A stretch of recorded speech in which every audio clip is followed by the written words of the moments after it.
Hello friends, welcome back to Vitamin T, where biblical truth is essential for life change.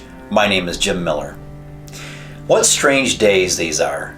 In my 50 years of life, I have never seen a pandemic up close and personal and observed firsthand the effects it can have on people. It seems like the entire globe is drenched in disinfectant to ward off infection. When we think of a pandemic, we often associate it with something that is far away from us. We think of it as having an effect on people and nations a great distance away from home. Not this one. This viral outbreak has immediate impact and has become very personal in nature. I was recently walking the halls of an independent senior living facility when I bumped into a housekeeping worker. She had her cart complete with cleaning supplies and was making her rounds to each room. She and I were the only ones in the halls, as residents were following the administration's guidance and remaining in their rooms during the virus outbreak. I offered a greeting and then inquired, "So, how are you doing?" And she said flatly, "I am scared." And I said, "What are you scared of?" And she replied, "Many things. You can't go to the mall, you can't go out with friends, my hours for my job are being cut, and I'm concerned about my family." Her face and tone conveyed a sense of dread. I commiserated with her for a while. I lamented with her that the social distancing policy across the nation, while regrettable, is a necessary evil. We must take whatever precautionary measures possible to limit the spread of the coronavirus so that the infection can die out. She agreed with a sigh, and then an idea occurred to me, and I compared the pandemic to riding out a storm. Think about being a resident of Florida during a hurricane. Depending on the storm's severity, people will hunker down and shelter in place. They will not go outside or conduct business as usual because it is not safe. Leaving your home is to raise the risk of injury or death. Our current course of action is to simply wait it out. We must place our trust in our national and state leadership, the Center of Disease Control, and local authorities, that the protocols they establish will work in its time. Her mood seemed to lighten, and she said that helped her think about this from a more positive outlook. We concluded our conversation and went our separate ways. After I left her, my mind was astir with this analogy of storms. In this life, we encounter storms of many kinds. We face financial storms with economic downturns that have serious implications as we attempt to make ends meet. We experience relational tornadoes that rip our lives to shreds. The tempests of terror attacks and the typhoons of traumatic accidents can unspool us to the core.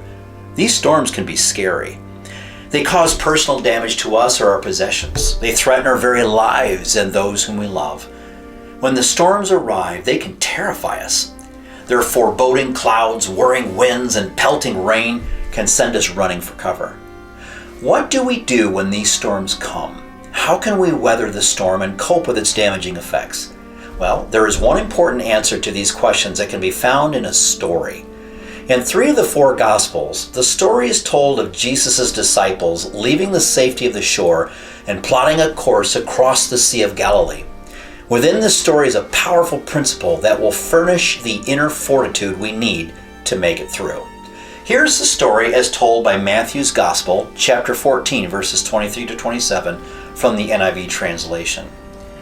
Then he got into the boat, and his disciples followed him. Suddenly, a furious storm came up on the lake, so that the waves swept over the boat. But Jesus was sleeping. The disciples went and woke him, saying, "Lord, save us. We're going to drown."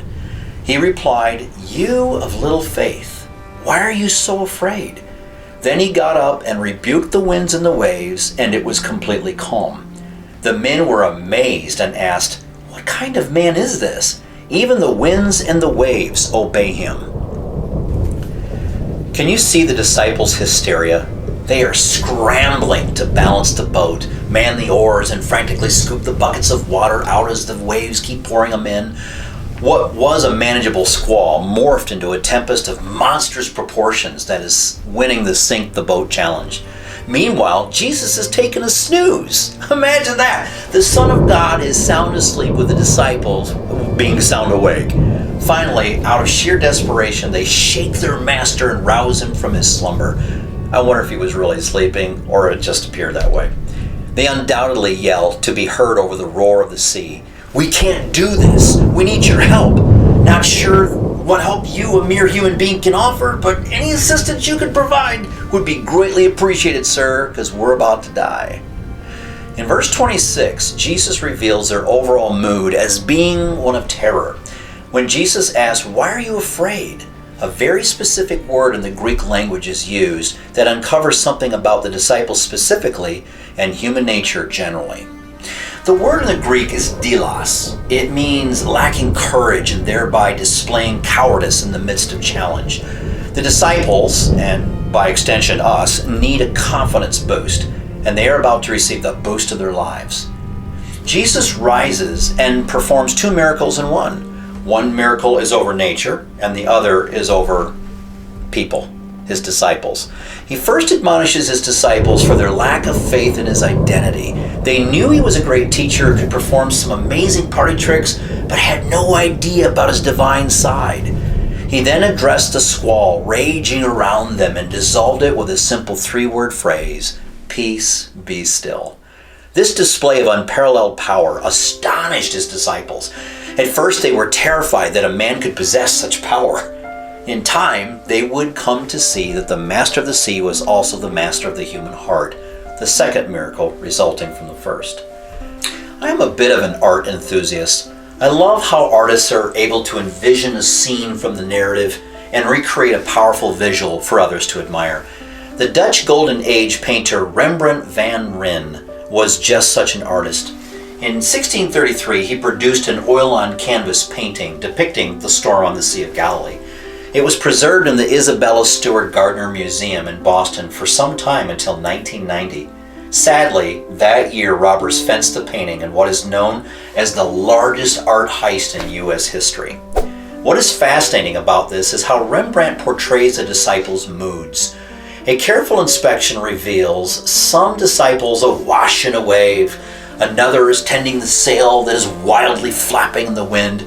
Still others are looking to Jesus, who appears to be chilling out on the back of the boat and enjoying the natural theme park ride. This is a marvelous way for the author to paint the diversity in human personality. Look at the varied responses to danger. Some panic, some work hard to solve the problems, and some look to Jesus. What would you do? What do you do when the storms come? The principle I promised earlier is simply this.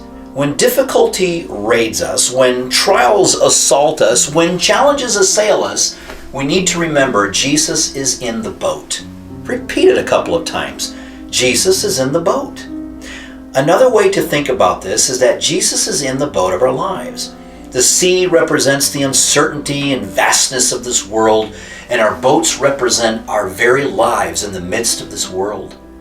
It is said that President John F. Kennedy had a plaque on his desk that read, "O God, thy sea is so great and my boat is so small."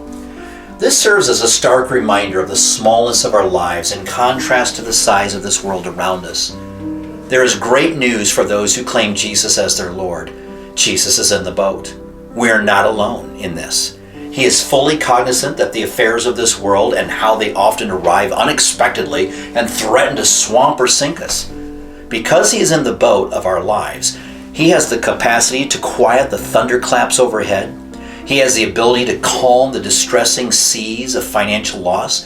He can quell the anxiety-inducing waves of tragedy, injury, loss of friends, and even global medical crises like pandemics. There is another important lesson to remember in all this. Sometimes God doesn't calm the storm. Sometimes he just calms his child. The storm that surrounds you does not have to be in you. It is possible to remain calm in the midst of chaos. It is possible to possess peace when engulfed by pandemonium, and it is possible to possess clarity in the midst of confusion. How do we do this? Just look at Jesus. Does he look panicked? Is he frantic and desperately clinging to life? He is not overwhelmed because he's the overcomer. Jesus is in the boat.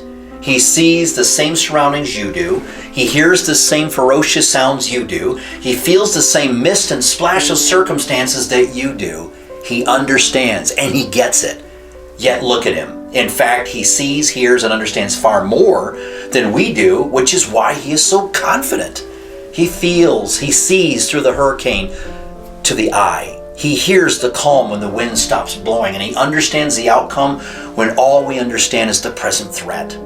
Therefore, he is unruffled. He is secure. Because Jesus is in the boat, the source of our protection is alive and well, capable of calming us in the midst of life's storms. I am absolutely confident that we will weather the storm of this pandemic. It is only a matter of time before it blows over. Still, there are some salient questions that remain for us to answer. How well did we cope? Were we pleased with what we learned about ourselves? Are there areas of personal growth revealed to us during this storm that will help us when, inevitably, the next one arrives?